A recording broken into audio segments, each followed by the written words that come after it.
All right. Welcome to the Sober Heathen podcast. I'm Scott. I am sober and I'm a heathen. Another great freaking episode today, man. I'm excited to talk to this guy. We kind of met on Twitter, and his Twitter handle is on the screen if you're watching on YouTube or Rumble. Made me laugh my ass off. I'm looking forward to this conversation. He's celebrating a sobriety anniversary today, which is always important. It's good to celebrate and give yourself credit where credit is due for sure. As far as the show goes, I'm starting to do the donation thing again. We were really successful last time with minimal donations. It still made a huge difference. I just talked to a guy today from the treatment center. The backpacks that we took, they went like hotcakes. It's every little thing that we can do. A new pair of socks, deodorant, shampoo, just to feel clean. A lot of times these guys in treatment are coming from jail or the hospital, or they're homeless. There's even homeless people coming in. So anything that anybody is willing to put forth as far as a donation for items, get with me at scott@thesoberheathen.com or thesoberheathen@yahoo.com, or find me on Facebook, Twitter, and shoot me a message. I would really like to do something else for this treatment center that saved my life. It took 2 trips, but they accepted me with open arms even after my failure, and I owe them my life. So I'd like to continue to support them. Coming into the summer season, the guys there get to do a lot of swimming. It's up in Petoskey, Michigan. It's very beautiful. So the swimwear, hygiene, backpacks, pens, pencils, art supplies, art therapy is very huge for a lot of people in recovery, and obviously socks and shirts. I mean, there were guys when I was in treatment that would come in, they had the same shirt and they had to wear the same shirt every day for a week until something came in that they could wear. And just having that new shirt can make the difference between a good day and or a bad day and a good day. And sometimes you get something a little extra, it can make it a great day. And those are few and far between, especially if you're there missing your loved ones, and you're in there suffering, trying to beat something that you have no idea how you're going to beat it. But today we're going to talk with Jack, and we're going to talk about how Jack is doing it, and we'll have a good conversation on that. So Jack, welcome to the Sober Heathen podcast, man. We were having a good chat beforehand. I'm looking forward to this. How you Oh, doing? thanks, man. I appreciate you. I'm doing good, man. I appreciate you having me. I've been following along on Twitter, and I caught your episode with my buddy Rich Sullivan the other day, and really pumped to be on. Rich is a good dude. Rich was follower number one for me. No kidding. So I got a good connection with him. I created this account on New Year's Eve last year, or well, I guess on New Year's Eve 2022, and I mean, I bet you it wasn't 5 minutes after I created it. He followed, and then I was like, "Oh wow, one person's listening at least." And then just kept posting. And I don't know, a week or so in, he reached out and said, "Hey," and we struck up a friendship. And he's just a really good dude, man. Yeah, I did. Yeah.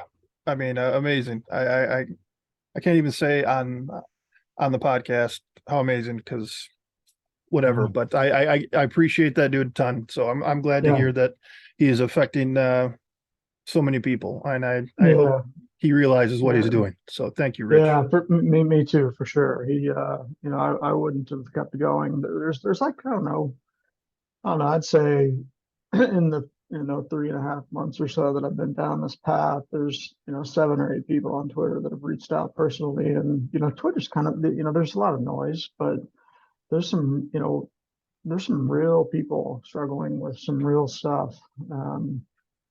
And just personally, I've found it super helpful.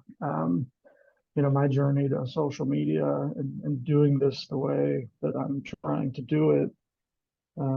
This is my second try. And it's the social media thing has definitely been really helpful. The anonymous piece of it for me has been really helpful for a number of different reasons that I didn't really consider at the beginning. But I tried this last spring, right around this time actually. I my background drinking was brutal. I mean, I'm a 45-year-old dude. I got 2 kids in high school, and I work my ass off like a lot of people, and I just got sucked into booze. And it for me, it was interesting because, a lot of people around me would never have thought in a million years that I was an alcoholic or that I had an alcohol problem, even the people close to me, like I had this, I had this reputation around my circle of drinking buddies and just friends as the guy that could stop, like I was the guy that could have two drinks, three, switch to beer, 5 or 6 beers, and then I would, go to sleep. And I was like the guy that, like, my friends would give me shit, for going to bed at 10 o'clock. And, Yeah. and I had this reputation for sort of jokingly, my friends and we would call it switching to guns, like I would have two or three whiskeys and then switch to beers. And I had a pretty good handle on knowing when to stop. And I never, with the exception of a couple occasions over the last 20 years, I never really got just super shit faced. But I drank every day, every single day for 20 years almost. And it just really caught up with me kind of, I guess, during the pandemic and shortly thereafter, like a lot of folks, got super deep into it. And and I finally just realized, I was like, man, this is not going to end well, and, so I started probably last year. Well, so I went through, like, last winter, I broke my foot in a couple different places and kind of, got holed up in my house. Um, and that made it even worse, but, it just kind of compounded the problem. But last April 1st, actually, last year, um, I decided that I was going to stop. I just decided I was going to quit, and um, I had the situation happen where I had decided I was going to stop. I was like, look, I got to make a change, and I finally told myself, look, I'm gonna do this. And that night, I had an event for work, and I went to this event, and I had decided ahead of time that I was going to go to this thing, and I was going to go to the bar and order like club soda and a lime, and like I had made the decision. I'm going to this event and I'm not going to drink. Sure. And I walked right up to the bar, and my boys that were, a couple guys that I drink with, kind of saw me walking in. It was interesting. It was like this long hotel lobby, and so they kind of caught my eye walking in. They ordered me a drink. And I walk up to the bar, and the guy hands me an old fashioned. And I, like, in that moment, I just caved, man. I just was the fucking day one, like I wasn't even like an hour into it. And I took the drink and I drank it. And then I had another one. And then I had another one. And I woke up with this massive hangover. And I just had this crazy feeling of just like, man, if you can't even get through one day, like what the fuck is wrong with you, man?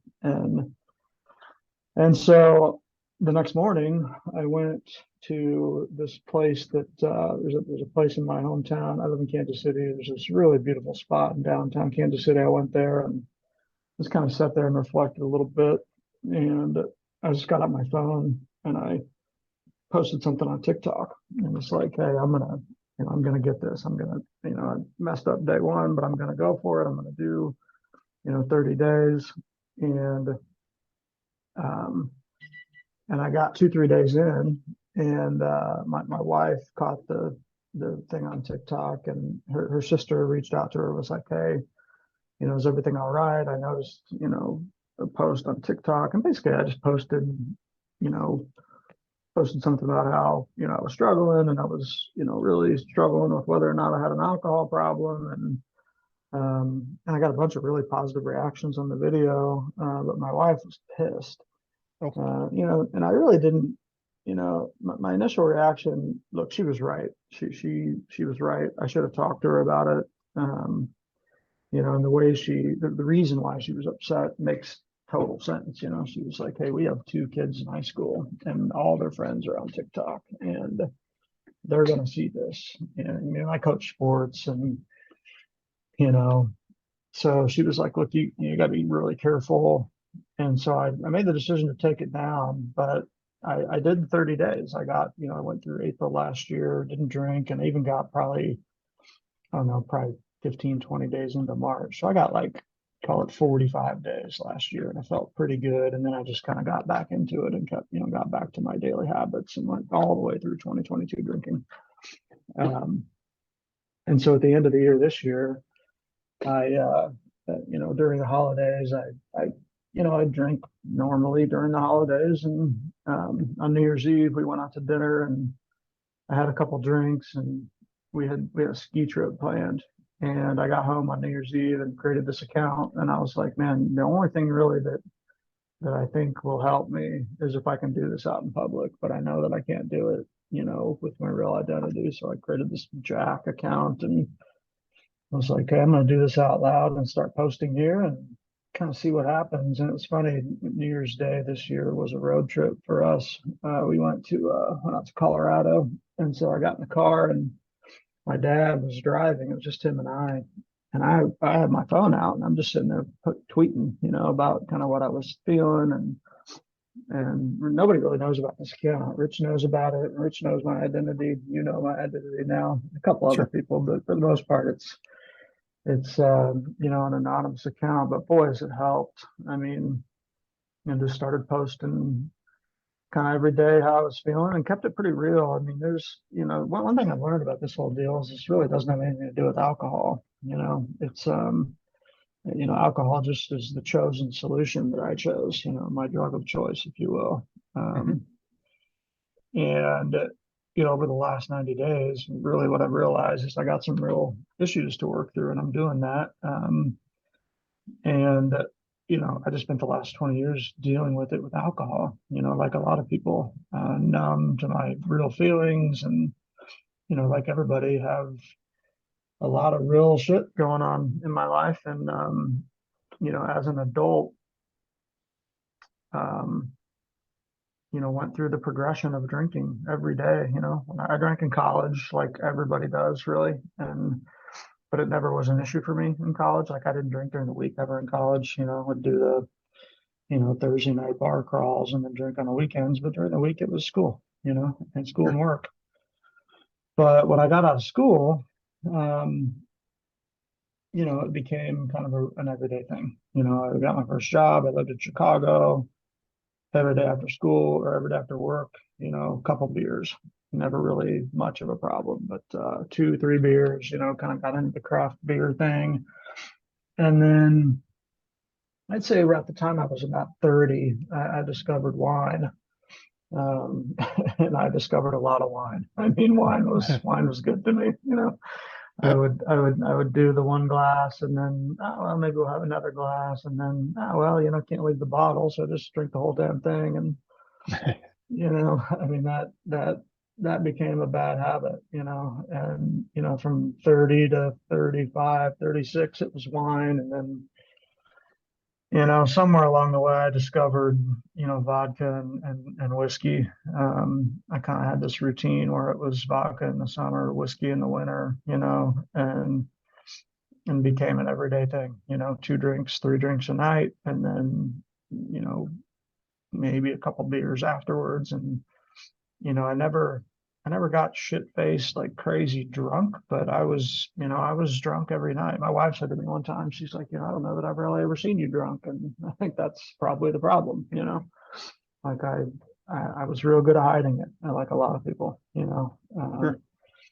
and then, and then towards the end here, it just got to a point where every single day I was drinking. I was planning my days around what I was going to drink. I was, waking up, what I thought was normal, but realized that, I was hungover every single day, just got to a bad place, man, and recognized that this is, I had this conversation with Rich. It's funny, like I'm really big into, goals, and every year I would, every single year for the last 10, 12 years, I remember sitting down during the holidays with a big whiteboard and writing out the goals, and, financial goals, fitness goals, health goals, family goals, travel, like business. And none of it was happening. None of it was coming true, you know. And you had some minor successes here and there, but in terms of what I really wanted out of my life, none of it was really happening. And every year was like Groundhog Day. It was like the same conversation every year. I'm going to get healthy. I'm going to start a business. I'm going to get to such and such amount of revenue every year. And like it was all bullshit, you know. I finally realized that like, you know, finally got honest with myself that alcohol was the issue, you know. And like I'm really into riding the bike, and I fell back on my bike goals the last 3 or 4 years. You know, for 5 or 6 years in a row, I rode 3,000 miles plus on the bike, which isn't a Wow. ton if you ride every day, but like you know, I was riding between March and October, 30 miles a day, you know, crushing it. And it Yeah. just Hell kind of yeah. slowly stopped. And, you know, it's funny, there's this group of guys in KC that are really guys that I look up to, like guys that have really big businesses in Kansas City. And these guys get up in the morning every 5:30 every day and ride. And I just kind of lied to myself over a long time that like, oh, well, I'm just not a morning person, you know, like, oh, you know, like that's fucking bullshit, dude. You drink every night. That's why you don't get up and ride. It's real simple, you know? And, and so, you know, finally decided at the beginning of this year, like, look, if you know, if you really want to get serious, you gotta crush this problem. And, you know, I don't know. I don't know if I'm quitting or not, you know. I mean, the way that I decided to do it was, you know, let's do 30 days in January and kind of see what happens. And I still even, you know, I want to drink. I want to be able to have an old fashioned, you know, I want to be able to go drink a glass of wine with a steak. And I've proven to myself that I can't, you know, so I gotta crush this, you know, this problem and then see where it takes me. So I was like, look, let's do 30 days and see how you feel. So I did 30 days. And it's funny when I started, you know, like I said, the first day was a ski trip, and if I don't know if you ski or not, but like skiing and beer go together like like popcorn and bacon grease, man. Like they, it's a thing. So Sure. you know, day one, I'm out there and I'm like, okay, you just got done skiing. Now it's time to get an IPA and you know chill on the porch at the fire. And I made it, you know, I got through day one. I was like, okay, day two, day three, and I got through 30 days and it was tough. But after 30 days, I was like, okay, maybe what happens if we triple down here and try to get through 100 days? And it was pretty scary, you know. I'm not gonna lie, I didn't think I could do it, but you know, here we are. Today's 100 days, and you know, Hell yeah. now it's just like where is this gonna go, you know? Um, so I don't know. We'll see. Pretty cool. Yeah. Yeah. Right on, man. But Yeah, go ahead. no, no, go ahead. Go ahead. I think one thing you said is very important, that you're not sure if I don't know if you use the word quitting or if you said, I'm not sure if I'm done, but Yeah. I think that's very honest. Yeah. Um, you know, especially, you know, you said this is your second Yep. real attempt so, you know, Yeah.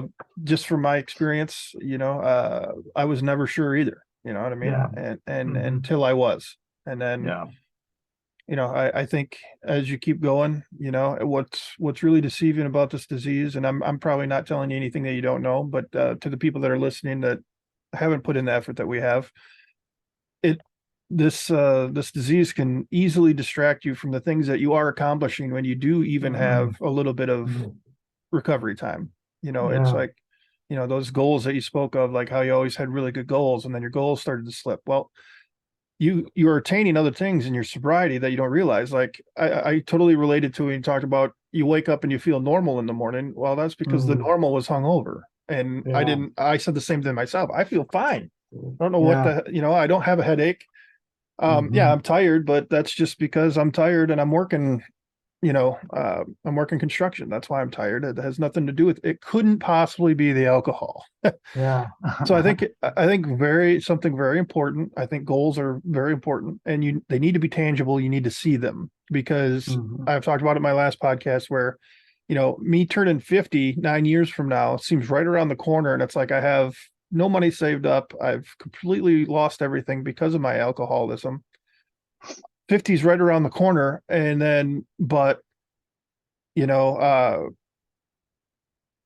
setting these goals and getting these things accomplished that I can do in a week or two seems so far away. And Yeah. it makes no sense. But that's the way our mind works, because our mind, the disease, and like, and something else you said that's great. You said, alcohol was a solution. Like, Hmm. I love AA, but I'm not a big AA guy. But one thing they do say that I really connect with is alcohol is but a symptom. And like you Mm. said, you had other issues going on. Alcoholism was a symptom of a problem that's going on elsewhere, and that's what it was Yeah. for me. For me, I didn't learn how to deal with my feelings, so I turned to Yeah. alcohol to not have to feel. Yeah. So I mean, I feel that 100%. I mean, that's exactly what I was doing. I mean, I yeah, was numbing, the pain, I guess, of the some very real feelings that I had, all of the feelings, imposter syndrome is a big one for me, like I've been around a lot of people that have been really, really successful. And again, I've had some minor successes, but like nothing close to what I want to achieve. sure, And, I've, I finally kind of realized that, you're not going to get to where you want to go if you keep behaving this way, and the longevity thing is really really starting to hit home for me. I mean, I have it's in one way it's like really sad for me to think about it, but in the other way it's really refreshing and encouraging. 'Cause I think my relationship with my boys, I have two high school kids, 16 and 15. um and neither one of them have expressed or shown any interest in drinking. If in fact the opposite, that they have commented that they don't think they ever will drink. And part of me wonders if that has anything to do with the fact that they've seen me doing it. It wasn't like I hid it. I mean, I drank at the house sure, every night. I come home from work, pour a scotch, pour a whiskey, sit on the deck, and they saw that. And it kind of, on one hand, embarrasses me that they saw me. They never really saw me drunk. I don't recall a scenario where I was ever like drunk around my kids or did anything stupid around my kids, but they saw me using that as a solution, and like a lot of people, I work in a high stress environment, and I'm an alpha personality. I like to get things done, and I'm constantly, doing. I'm involved in a lot of different stuff, and I think they saw, like, I know the term entrepreneur is a real bastardized term, but I would, that's sure, I consider, I'm in that space. I work in tech, and I think they saw me like dealing with my problems with alcohol, but I never really considered that I was showing them that. And part of me, I got a lot of regret about that. But what's interesting is both of my sons are like, I mean, they both have crazy good work ethics. And, um, I don't want to be that guy that's like, that's, 60, 70 years old, rotting away drunk. I want to be doing shit with my grandkids, you know, and, yeah, uh, yeah, and so that's a big motivator for me. And I tell you what, back to your comment about, you don't see the things that you're accomplishing. Like, I haven't hit my goals. I mean, the goals that I have in life and in business and in, physical, those aren't goals that are going to happen overnight. Like, I've set some big goals to do some big bike rides this year, and I'm not ready for them. sure, I'm going to get ready for them, but, um, none of it would have happened if I didn't clean up the drinking. And so I've kind of like I've tackled, or at least got a framework for tackling the alcohol. Now it's time for me to start thinking about what's next. And you know, I'll admit I'm wrestling with this. Well, maybe I can just have a drink on the weekends and be all right. Um, but we know how that story ends, or at least I do. sure. But yeah, I mean, my kids are a huge motivation for me, man. And to be honest, man, the other thing that motivates me is just the stories that I see on on Twitter. I mean, there's some really good people that have been through a lot worse stuff than I've been through. I mean, I got handed life on a freaking platter, man. I've had everything handed to me. I mean, I'm not gonna lie. I mean, look, I've worked hard Sure. and I've earned what I have, but in terms of like the life lottery, I hit it, I mean, I don't have any, like I'm, white male, born into a reasonably, we weren't wealthy by any means, but like, I didn't want for anything growing up. And so I Sure. have no excuses.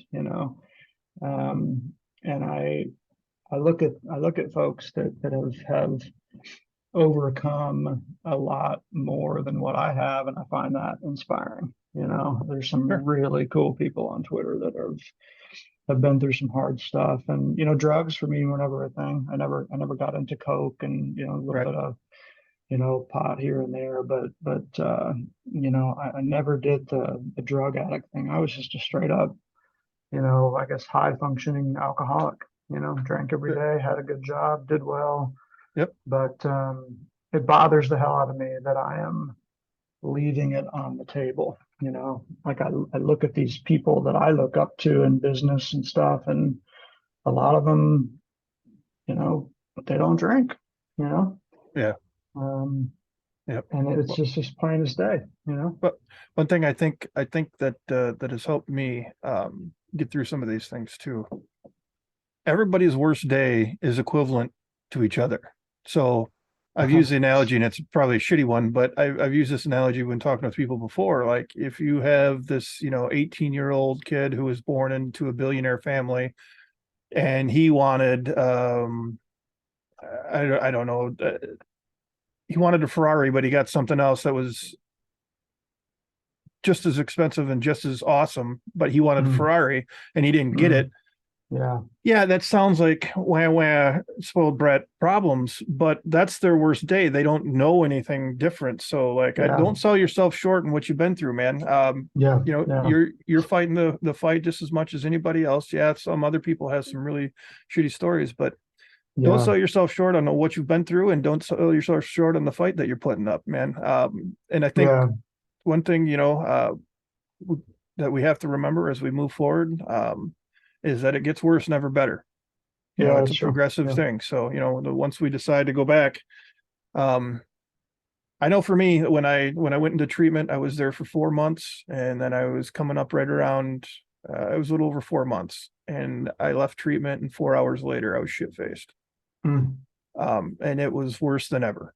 There was mm, no like, oh, just a couple beers here and there, but everybody's in a different category of progression. You know what I mean? yeah, I'm not saying that's where yeah, people are going to go once they go back, but for me, it yeah. it it, it only got worse. So Yeah, it's interesting, man. I have a good friend, like kind of my best friend from high school, who really struggled with booze, and he was a different drunk than I was. He was, like I said, mine was more. I don't even know the right word. Mine was just more, less aggressive, I guess. I was just yeah, more sort of tame. Sure. steady drunk, I guess. Yeah, it's more passive. Sure. Yeah, I get it. Yeah, I mean, this guy was one of those dudes that, you know, he would drink to get drunk. And I never really felt that. I was never trying to get drunk. I was drinking to numb my feelings, but I never was drinking to get hammered. And this guy was, you know, it was on, one drink and it was like, okay, let's go get fucked up, like you know, it's funny. I played golf with him maybe 3 or 4 years ago, and he's probably 15 years sober now, and we've remained Oh, friends. awesome. But yeah, but when we played golf one time, and I went and got 5 or 4 beers at the whatever snack shop, and put them in the golf cart, and we played 18 holes, and I drank 3 of them, right? And as we were cleaning out the golf cart, I took the fourth beer and threw it in the trash can, and he was like, "Dude, bro, what are you doing?" I knew it. I'm like, I don't need that. And he's like, "Man, that's the difference between you and me." He's like, I Yeah. would, I would sit here in the car and drink that thing just because it was there, you know. Yeah. Yeah, man. Yeah. I And But the problem is that's the thing for me. I was like, I'm good, like I don't have a Sure. problem. I'm not an alcoholic. I can, whatever. And of course, when I got home, I had three more beers, and Right. Right. Right. but his deal was, he found religion and went through AA and did the steps, and he's actually a pastor, just amazing guy, like just Oh, wow. amazing dude. And Awesome. but at the time, it was 15 years ago when he found it, he went hard into the religious aspects of it. And, at the beginning, kind of, you know, I don't want to say pressured, but was, telling me, about my lifestyle, and you got to make a change, you got to find God, you got to do 12 steps. And it just kind of rubbed me the wrong way. I'm not really a religious guy. I'm a spiritual person, but as far as like organized religion, that's never been me, but I respect it. But it definitely rubbed me the wrong way. And over the holidays, I read a couple books about recovery, and for me, the 12 steps in AA, the two things jumped out as kind of turn offs, and I had nothing but respect for AA, and if that's the way, then Yeah. that's the way. Like I'm a big believer in do what works for you. Yep. But the religious side of it kind of can, I struggle with that anyway. I'm a skeptic and sort of struggle with that. And the second thing is the whole idea of, being powerless. Really, really, I can't get my head around. Um, I, I want to feel like I've got power over this disease and that I'm not powerless to it. And so I really have a hard time with that. And so I chose a different route. And I've thought about going to an AA meeting just to kind of explore and see what it's like.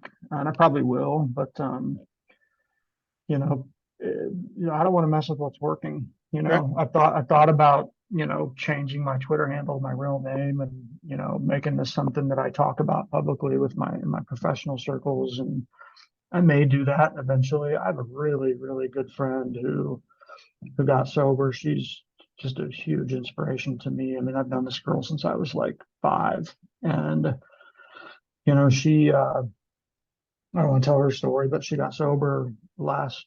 I guess she's probably on. She's coming up on 2.5 years, I guess. But so Awesome. I've connected with her and followed her, and um, to see the impact that it's had on her business is just amazing. I mean, she's just an absolute. This girl, woman, is an absolute rock star. I mean, she created a business from nothing, and now she's probably in a position to retire at 45. I mean, just crushes it. Awesome. And she's telling me, man, like there's no way that I would have done this if I was drinking. And so that's kind of what I'm trying to do, man. I mean, Yeah. I'm trying to take it one day at a time and enjoy my life. I mean, that's part of the other thing that I really realized, that I'm a 45-year-old guy, and it makes me sad to say this, but I haven't been enjoying my life, Yeah. and Yeah. I have like this I have this like this amazing life. I have you know I have the best wife in the world. I have 2 kids that are just like the best. I have a family and friends and a good job. And, so like for me to complain about anything, it's like, dude, what are you even doing? Yeah. Yeah. Well, it's inside, man. And Yeah. I had I was divorced. I found another my best friend, and she agreed to be my fiance and marry me. I Mm. have twin boys that are awesome. Oh, that's awesome. You know, they mean all of them mean more to me than what it appeared in my alcoholism. I love them Yeah. with all my heart. It's just I had to do it for myself. I had to figure out that self. I had to like me. I didn't Yeah. like me. You Yeah. know what I mean? I didn't feel deserving of these things. Hmm. And I know it's easy for people to say, well, he's got a great wife and he's got these wonderful kids. Why can't you just do it for them? Well, that's if it was that simple, nobody would be an alcoholic. I Yeah. just Yep. you know Yeah. and you talked about AA too, and I think that's an important thing too, that a lot of people are scared of that, and I totally get it. That's what kept me out of AA for a long time, was the God aspect. If you get the right group, that's not going to be an issue. So just Yeah. keep that in mind when you go to explore meetings. If it's Yeah. if it's a sermon when you're in there, it's not the right meeting, Yeah. because that's not the point. Yeah. right? Yeah, So, yeah, yeah, yeah. I mean, you use the word deserving, and I think about that a lot, and like I have had a lot of those feelings, like why, what that I don't deserve to be happy, and that I've been seeing a therapist, which is amazing. I don't know if you're mhm, into that sort of stuff, but I for go to sure, this absolutely. guy, this dude on BetterHelp, and I talk to him once every couple of weeks. He's really helped me work through, a couple things that are really driving, or really drove, my addiction. For me, it's fear. Mhm. Fear of, I, I posted it on my social the other day, but my mom, she took her life about 10 years ago, and it's taken me a while to sort of unpack that. Um, Sure. but what I've realized is for me, fear is everything. Like I have this really deep fear of being not being valued, and I don't think that's a me thing. I think that's a lot of people struggle with that, Sure. and and I have this fear of some. My mom, she had this great job. She was a TV executive, just absolutely killed it, in life. And then right around she was probably 50 when she got laid off from her job, and she was an industry that just kind of got, with the internet, just the industry she was in just kind of got crushed, and she never really recovered. And Sure. she wasn't super adaptable. She was very much a victim mindset. They took my job. They don't understand. And I've attacked that fear in a way that is probably not super healthy. I mean, Sure. I'm in a business that requires me to be, um, what's called, very, very broad range skill set. I'm a guy that will jump in and try to figure things out, and I'm good at it, and I solve problems, and that's all great. But what I've realized is that when I do that, I'm trying to make myself, I'm trying to people please. Like I'm trying to be valuable to everybody so that nobody can tell me to go away, and Sure. it's, I got to get over that. Like that's, for me, that's the biggest thing. It's like being comfortable with the fact that I don't need to be everybody's best friend. I don't need to be the problem solver for every company. Yeah. I don't need to do everything. Man, I struggle with that, and I fixed it with booze, because I'd get home from work at 5:30, pour an old fashioned. It was like, oh, cool. I don't have any problems anymore. Yeah. And then I wake up in the morning hungover and, do it again, Yeah. They're still there. The ones Yeah, that you did. Yeah. exactly. They're still there. Yeah. Exactly. That's the biggest thing for me with quitting. That's been such a, just such a mind fuck, is that like I I have felt more in the last 90 days than I have had to deal with in 20 years, and so it's like all on me now. And Yeah. it's been tricky, man. So the Twitter thing and just recovering out in the open and interacting with other people that are going through stuff is really, really helpful for me. And I hope that the way I'm attacking it, maybe somewhere along the way, helps somebody. I Hmm. don't know. I've had a couple really nice notes from people, and thanking me for posting stuff that's, not super, like, but most of the stuff that I'm posting is not like rah super encouraging. Some of it is, but Yeah. It's you know, there's something about there's something to be said about being authentic. You know yeah, what I mean? yeah, And yeah, then that really touches people. That's the feedback I'm getting, and I feel that you are very authentic. I think the username, is catchy. Some people might be like, "Oh, come on," but no, it's yeah, authentic, man. That's how you feel for sure. yeah. It's funny. The username so there's a beer here in Kansas City, one of my favorite beers. It's called Rad AF. Um, and it's one of the best beers I've ever had. It's like a New England style IPA, just amazing beer. And and so when I was looking for names, like I'm a brand guy, I'm a marketing guy, I'm in advertising and ad tech, Oh, okay. and so I'm always thinking about brands, and and so I went through this. One of the other things I do is I overthink, like a lot of people I think with alcohol problems. Like I analyze everything down to its nth degree, and like I went through 50 different. Well, what do I call this? Like I'm like, what the hell are you doing? Like I worry about problems that are 10 years down the line, and like um, so I don't know. I was just like pick that username and uh, and started going. So we'll see, man. I'm not sure where it's going to lead, but I can tell you that the last 90 days, I've spent a lot. Like I've been way more present.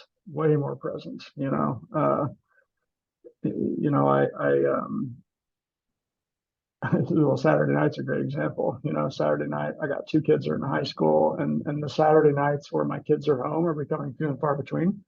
Sure. They're just at that stage where they want to do their thing, and I totally get that. And I look back on my relationship with my mom, and when I was 15, 16, I was wanting to get away. I was wanting to get out and be my own person and not hang out with my mom, and she was really, really strict. And I look back on that, and part like when I was 15, I had this mindset that like she was a slave driver and she was selfish and she was the one that keep holding me back. And Sure. but now being on the other end of it, I realized what she was going through. She was just a kid. I mean, she was trying to work a full-time job and parent me, and on Saturday night she wanted me home at 11 so she could go to sleep and not have to worry about me being out. And that's what it was about. It wasn't about holding me back. And so, but anyway, Saturday night, my son, my oldest was like, "Hey, there's a UFC fight on tonight. You wanna get that?" And normally I don't like UFC. It's just not my thing. Sure. But so I ordered the fight, sat home Saturday night, watched the fight with my two boys, and I'm like, man, that was, first of all, it was awesome. Like I had never watched a full. We watched like 7 or 8 fights, and I was like glued to the TV. I thought it was the best shit ever. Hell yeah. And I mean, it was awesome. And and then but 6 hours with my boys, like that's, I would paid like $80 I think for the fight, but like there's gonna I thought about this Saturday. I'm like, there's gonna be a time in my life when I'm 65, 70 years old and my kids are gone that like I'd pay $5,000 for that. Like I would have paid 5 grand to have Yeah. that time, Yep. So it was really fun. Yep. Yeah. We kind of talked about that, and that's awesome. Um, Yeah. to be fully present for that. I told you how I would play Fortnite with my kids, Oh and yeah. I mean, I'm a gamer, but man, Fortnite, I feel like I'm six when I log into the cartoony thing, whatever. But it's the time, man. It's the time, Man, and yeah. so important. It's fun So too, though. I mean, yeah, it the thing is. about video games, man. You hear a lot of stuff, about the kids play too many games and they're glued to the thing is like I did that when I was a kid. Like I was a gamer. I was into Mario Brothers and crushed Nintendo back, when I was growing up, and that was a big deal for us. So, Yeah, and look, there's a lot of Silicon Valley CEOs, CTOs that grew up gamers, man. Gaming yeah, is the real deal. I mean, there's a lot of really cool. There's a really interesting YouTube talk from a woman. I forget her name, but she did this TED talk about how gaming, game economics, and game theory, and she compares it to what's going on in the education system, and sort of makes the case that the education system should be structured in a way that's gamified, and super fascinating talk. yeah, Um, so I'm all for it, and I love it. And so we have a PlayStation in the basement and have tinkered around with. yeah, The sports games is really kind of a thing for my boys. So, but you're right, the time is you don't get that back, man. So I've been trying to soak that up and not be drunk, man. I mean, I spent a lot of time around my kids, drunk, and not falling down drunk, but just numb drunk and yeah, not present drunk. And I don't want my boys to think that's how I am or that that's normal. I just hope that they don't get that bug, and Yeah, find different ways to deal with what they're dealing with and talking about it. And that's something else that I've really tried to work through and figure out how to how to get my boys comfortable talking about how they're feeling, which I right. think is going to be, with young kids today, they don't have a good framework for speaking their minds and talking about how they feel. And you know life is not easy. It is not going to be easy. And you said something earlier in this chat, that it's only going to get worse. And like, life's going to hand you shit sandwiches. You got to figure out how to deal with it, Yeah. and burying it in alcohol is not the answer. No, and then um, you said something earlier too about feeling these the first 90 days you're feeling everything. Yeah, when you mhm. get sober, that's another saying that they have out there that you feel better. You feel sadness better, you feel anger better. Yeah, But you feel the good better as well. And that yeah, will out if you give yourself a chance in sobriety, those good feelings, that happy is going to be the dopamine that you're looking for. It's going to yeah. outweigh the bad tremendously for sure. Yeah, man, I'm feeling it now. I mean, I have just like a little taste of what life might be like, and I'm really starting to get energized by it. I mean, I definitely have my down days. Like today's Sure. not a super, like, it's raining and nasty out, and so I'm, kind of like a little bit down today. But at the end of the day, I don't I don't have a desire to go to get drunk. I'm not going to do that tonight, and I'm trying to take it one day at a time. And I'm at the spot where it's funny. When I set this 100-day goal, I was like, okay, I'm going to get to 100 days and see how I feel. And the whole way I've been thinking to myself, all right, well, in 100 days, I'll layer in, start doing once a week. Or and I thought I would be at 100 days that I would be wanting to go party, and like Right. have a few drinks. I don't feel that. And I don't Awesome. know, that's good, so. That's awesome. Yeah, I don't feel the need to go get drunk. If anything, I feel the desire to double down. I feel, like I'm wrestling with this decision in my head today where, like, do I keep going one day at a time and just kind of do that, or do I draw a line in the sand and set another target? I'm a target guy. Like, if I I get it. once I decide, I have decided. Like, Yep. if I say to myself, I'm going to not drink this year, then I probably will not do it. Like, I will, whatever I set my mind to is what I'm gonna do. Like, I'm an all in or all out guy. Like, if I decide I'm going to quit drinking for 2023, then that's what I'm doing.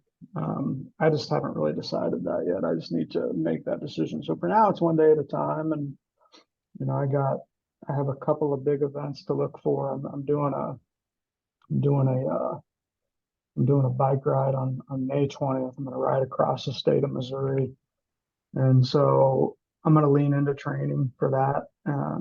3 days, 275 miles, and about 80, 85 miles a day. And so I got 6 weeks really to get ready for that. So I think that's probably my next target, is to push for that, and then see what's next after that. And who knows, maybe I'll wake up on the 20th or 31st of December and have a whole year, hopefully. Yeah. It'll sneak up on you, man.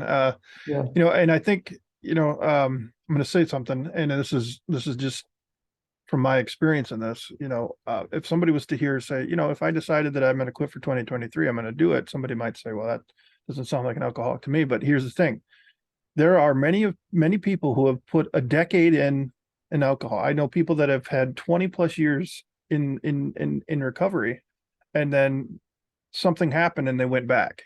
You know what I mean? So Mm-hmm. it's the longevity doesn't matter. It's still there. You know what I mean? Mm-hmm. So yeah, Yeah. we set these goals. It's what's the plan afterwards, and you're thinking about it, and you're having it. You very well could say I'm done for 2023. At 2023, you could go back and drink what some people would consider like a normal person. Hmm. Everybody's absolutely different.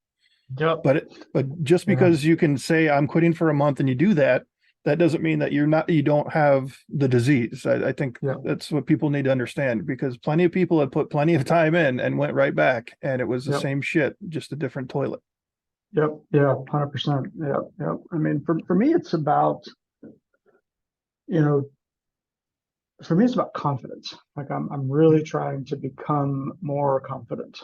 And I have imposter syndrome. There's no doubt about it. If I didn't, I would just be doing this as my real person, you know. Yeah, There's the aspect of not wanting to burden my kids with it, and that's there is some of that. But the reality is, if I sat down, like my wife wasn't, she wasn't mean about it. She wasn't like my wife and I have a great relationship, and it's not like she was like mean about it. She was concerned, you know. She sure, was just, and she was concerned for the boys, and I get that. Like the last thing my kids need to deal with right now is kids at school making fun of them because they got an alcoholic father, or sure, you know, like but I don't, I really feel strongly that if I sat down with them, and I've thought through this in my head. They don't even know about this account, you know. They have no idea that it even exists. But you know, I've thought about telling them, and eventually I will. I'm not going to like just lead this like alternate life for sure. forever, you know. So at some And point I'll tell them.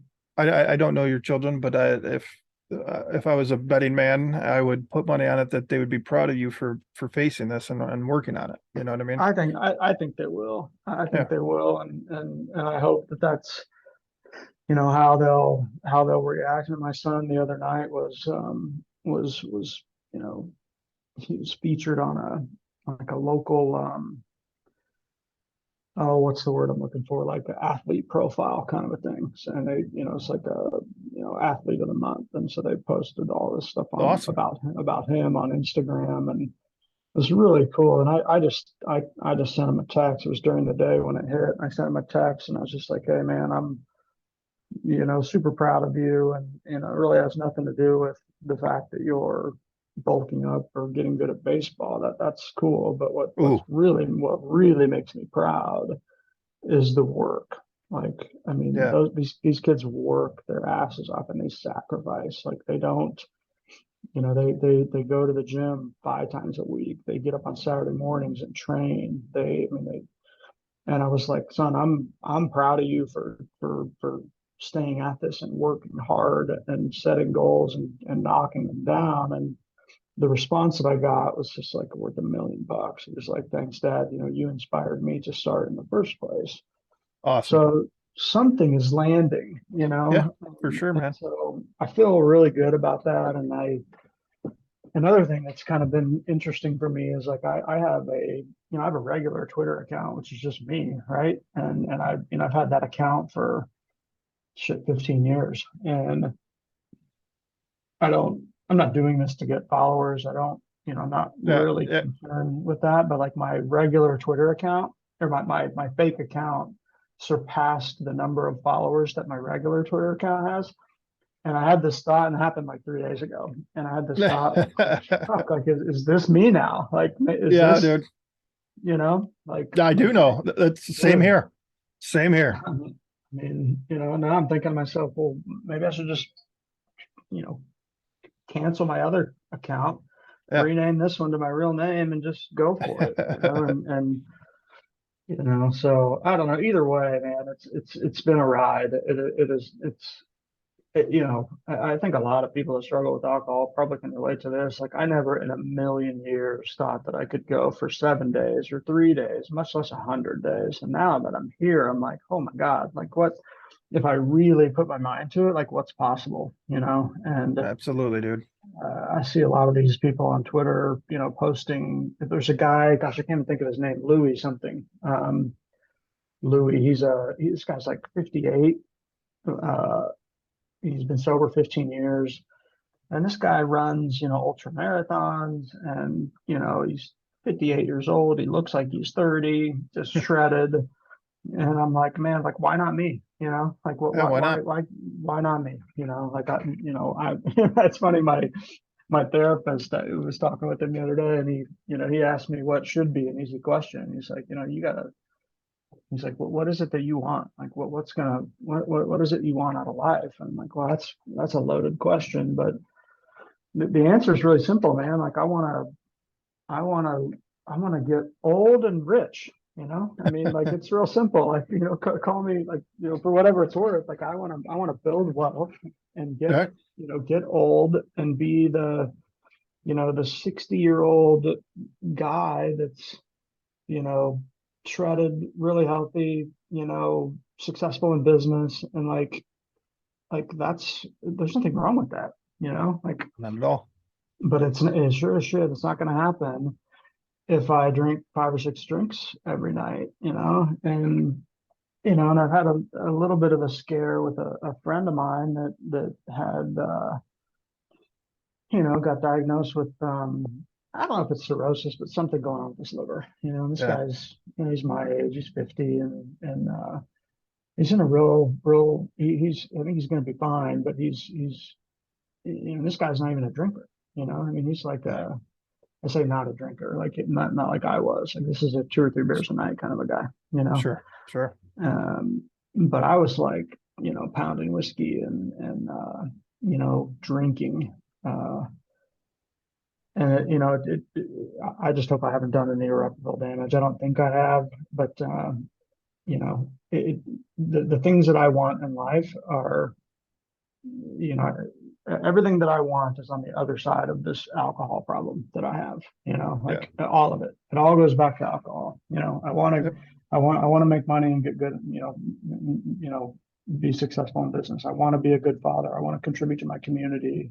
I want to be a good husband. I want to be around for my family, my kids, and none of that is going to happen if I keep doing what I was doing. Yep. Um, so it's like, tackle do the hard thing first. Yep. Um, so Yeah, man. and but then this kind of stuff helps, though. I mean, I never thought in a million years that I'd be turning to Twitter to deal with my alcohol problem. Life is a funny thing. Yeah, I think not to go off recovery topic, but I mean it's kind of a recovery topic. When I switched accounts to go to the Sober Heathen and just talk about my alcoholism and my disease, it restored my faith in humanity a little bit.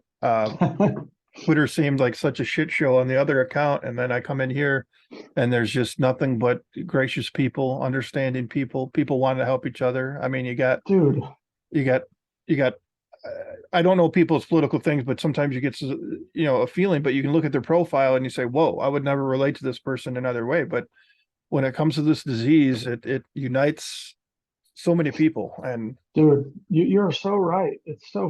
I had this exact thought over the weekend. I got both of my accounts logged into Twitter, and my main account, uh, there's people that I follow from both sides of the political spectrum, and I follow what's going on in tech, and just with everything with like the I posted something about the like, when I log into my main Twitter account, it's littered with Trump this, Biden this, Hunter Biden's laptop, Trump and Stormy Daniels, Russia, China, banking crisis, crypto's going nowhere, the stock market's yep, in shambles, our country's going to hell, all this crap. And I log into my dry AF account, and it's like people helping each other, having real conversations, connecting with people, struggling with problems, people helping each other. And it's like, what does that tell you? yeah, Like, it yeah. tells That, you that that we're all like, everybody has their own shit. We're all different. You got Republican, Democrat, everything in between. Everybody's struggling with something, whether it's alcohol or gambling, or like, we all have vices. Everybody's an addict. It's just a matter of what it is that we're using to escape. And I've found the recovery community just just everything, inspiring, powerful, sad, happy. There's some good people out there, yeah. I, and I I think there's a lot more than what the media will let on. It seems like we're at war with each other, but then you get onto the recovery community, and For me, it's been, I mean, outside of a couple bad jackasses, it's been Mm. nothing but positivity and care and love. So, Yeah, man, it's so interesting too because like there's a lot of these people in the recovery community that I've connected with, personally, either through DMs or just comments on my tweets, and had real conversations with that. Like when I look at their profiles, I'm like, I would never engage with this person. Like their political leanings are different than mine. yeah, Um, but it never comes up. It's no, like it's not even part of the conversation. no, it's And well, beautiful. what's interesting is I feel like if I were to have like there's a couple of people in particular that I engage with regularly on my sober account that have very, very different beliefs than I do politically, but there's something tells me, and I would never go here because I just don't want it to be about that. But something tells me that if I were to get into a conversation about politics or finance or something with one of these folks, that it would be civil, it would be understanding, it would Sure, be more, we would find middle ground. Um, More so than normal for sure. sure. Um, so yeah, I don't know, man. I like it. I also find it super inspiring just to the whole like rising tide lifts all boats mentality that like it's not competition. Yeah, Like it's not there aren't the people that have 10 years are doing the same things, behaving the same way, encouraging people that are on day one. Somebody relapses, there's always 10 people commenting on the thread saying, hey, get back up, dust yourself off, keep going. That part of the community to me is super empowering. yeah, Uh, and there's just people that want to help. I mean, this is a You know, this is what's the term? Cunning, baffling, and hmm, I forget powerful. exactly. Yep, Powerful, yeah. yep, I mean, it is. It is a very cunning uh, disease. I mean, I'm in this place where I have 100 days, and but I'm starting. I am in my head talking to myself about you know, maybe you kicked it, maybe you're good, yeah, maybe you can just, have a drink and go back to normal. yeah, But that's the cunning part of it. It's trying to convince me that dude, you're okay. And, early on, I interacted with a few people in the AVRT community. I mean, that book, Rational Recovery, um, really interesting read. I read it, and there's a guy that writes a blog called Happy Daddy that he reached out to me early on, and it was really nice, and kind of you know was like, hey, the ABRT community kind of operates in this, like they call it the beast, right? That, to sort of tame your beast, and this beast is this thing in your mind that's telling you that you're okay, you're non-alcoholic, and it wants you to think that you're okay, you know. hmm, And I don't know, one day at a time, man. Keep going, and keep interacting with people like you and Rich and everybody else. And the other thing that I found just so that I find so interesting about, particularly the anonymity of it. Like I don't know how old you are, but I'm 45, and I remember the internet in the late 90s, and yeah, I get that feeling, I feel this feeling of hope. Like I feel like the internet, at least the Twitter sphere that I'm in right now with the recovery community, feels a lot to me like the internet did back in the day, where there's people that are, you know, being their true selves, but they're using anonymous accounts. And yeah, I can't help but think, you know, if the internet was supposed to be that way, like yeah. I like the way it is. I mean, it gives options, and yeah, some people, like even with the TikTok, it wasn't that you didn't want to. I'm assuming, I don't know you, I'm not in your brain, but it's not that you wouldn't want to talk to a loved one about what was going on, but there's, you were searching that space, and the internet, the anonymity of the internet, it does open up those things. And It you know does, what? yeah. You may never want to have your real name attached to the things you've talked about, and that's totally fine. Because whatever people have to say about AA, and I have serious issues with that thing too, but it's coming up on 100 years here, in another decade, and you know, that's what got people in the doors, is Yeah. knowing that people were going to keep their shit in that room. You know what I mean? Yeah. So Yeah. I mean, it obviously works, right? So it's yeah, you, it so it works for some people, just like religion works for some people. Like you mentioned earlier, yeah. your buddy who went all in on that. If that works, hell yeah, do it. It didn't work for me, Yep. and that's why I call this heathen. I don't follow one of the tradition gods. You know what I mean? I Yeah. I follow my own thing. So, Yeah. and I'm sure that turns some people off, but that's okay. Yeah. That's the message isn't for those people that are turned off by the name of a show. So, Yeah. Yeah.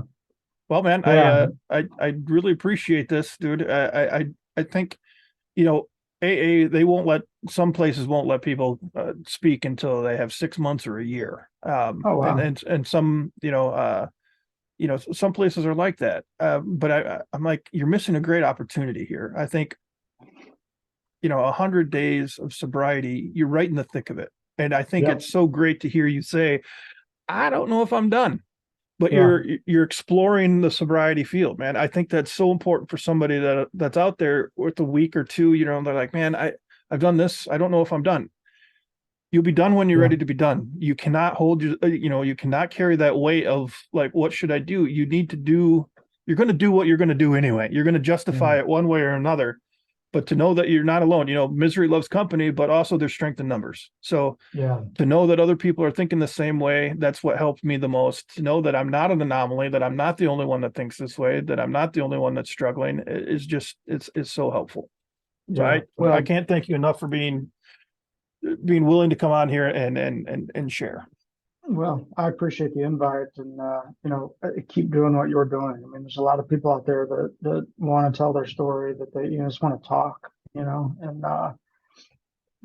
the more stories you tell, the more people you have on, the more somebody out there is going to see it and think, maybe I can do that, because I Yeah, sure as shit didn't think I could three, yeah, 4 months ago, yeah, man. um, and now I got a platform to do something else, and what that is, I don't know, but it definitely feels good, and I mean, the just the things that come along with being sober, the sleep for one, and for me, it's like I never thought I would, be a sleep wonk, but I mean, I track my sleep, and it's unbelievable, just I mean from a mind and body standpoint, how alcohol fucks with your sleep, Oh yeah, yeah, and the weird thing about it is that, and I used to be this way. It's like, oh well, I can't sleep if I don't have a couple drinks. Like I had this mindset that it actually helped me, and it did. It helped me go to sleep. It helped, but it never helped me get sleep, if that makes sense. for sure. Yeah, yeah, Like I, yeah, and I'm 100 days in, and I'm waking up earlier, and you know for the first 2 3 weeks, the feeling that I got from waking up sober was like the best drug that I could ever have imagined taking. Like you wake up in the morning, yeah, just yeah, feel like $1 million, and like that is a powerful drug. Like if you yeah, can get man. yourself addicted to that, like that's what you want, When I first, after I got my divorce and I first met she'd end up being my fiance, I remember drinking every single night and feeling like shit every morning that I went to work. But the nights that I'd go over to spend the night at her house, I looked forward to those because I knew I wasn't going to drink when I got there, because Hmm. I didn't want her to know that I was still drinking. And so then I'd wake up in the morning and I'd be like, oh my God, I'm not hungover. This is so cool. I'm going to go to work. Yeah, But as soon as I come back to my place, it was right back to the same shit. yeah. So, Well, it's well, tough, man. I mean, how are you doing? Are you good? How long you got? You're six uh, months, is that what you said? tomorrow will be 7 months, actually. Ah, kick ass, man. Yeah, That's man. It awesome.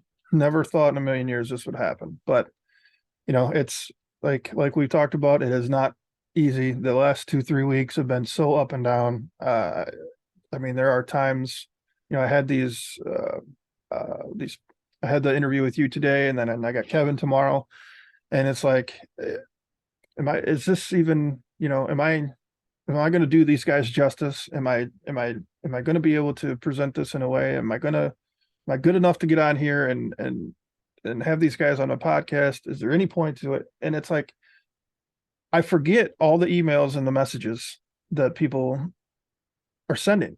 It's just, Yeah, and I know it's part of just, I'm working through therapy myself, but I know it's the disease in there too. You're not good enough, dude. You're not good enough. You're at 7 months. I know it's coming. It's been relatively easy as far as um, just feeling the feels and not yeah. thinking about fixing it or numbing it with drinking. I know it's coming, and I've never felt more equipped to handle it. So I'm doing pretty damn good in the grand scheme of Oh, things. that's so good to hear, man. That is so good to hear. Well, I look forward to to your tweets and the podcasts and the guests, and you are good enough. I mean, this is, dude, I have to keep going, keep doing it, keep making content, keep, having people on and circulating the message. And, because people want this kind of stuff. They want to hear stories, and they want to, they like, I want to hear other people going through what I'm going through and know that I'm not, you know, that I'm not some like some guy, like this is normal, like Yeah, the way I'm feeling is normal. Um, just the way I was dealing with it was not, yeah. so Well, and please take it for what it's worth. When we leave this room today, you did something awesome. I know you talked about regret and embarrassment, of drinking around your kids, but you did mm, something huge today. It's not for everybody to get on, and this is going out into the web. You know what I mean? yeah, Anybody could hear yeah, it. They may not know yeah, your name, but anybody could hear it. This is not easy for somebody for everybody to do. So give yourself some credit. You're taking steps. No matter what, the negative thoughts are that come into your head, you're still taking steps. You're recovering out loud, and that's, I yeah, think, it's so important. So make sure you pat yourself on the back, and you know this is a good goal. This is a good step in the you just did. I'm assuming you haven't done an open speaker meeting, so this is equivalent in my opinion. So that's yeah. No, huge. I haven't. I've thought about it. I did one. There was a Twitter space that some guys do. I don't think they do it anymore, but I got on there and listened for the most part. But they had me come up on stage and kind of, not stage, but the virtual stage, and Yeah, talk a little bit. That's the only time I've really done it. And then Rich and I did a Twitter space a couple weeks back just to chat. But for the most part, the Twitter account for me is the outlet, and I'm gonna keep doing it and see where it goes, and hopefully we'll be able to look back in a year and going back to what I was saying earlier, like I have big goals for not only on the bike, but business this year, and none of it's going to happen if I decide tomorrow that okay, I fixed the alcohol problem, now I can go back to the way it was. That's a fool's errand. So yeah. I Well, you'll gotta have to. Sorry.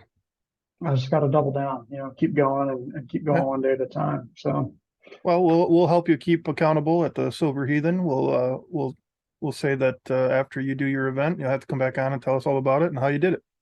yeah, man, I appreciate it. I will. Okay, buddy. Well, thanks again, Jack, and we'll see you on Twitter, buddy. All right, man. Listen, I appreciate you doing this, dude. Thanks, Yeah, man. man. Take care. All right.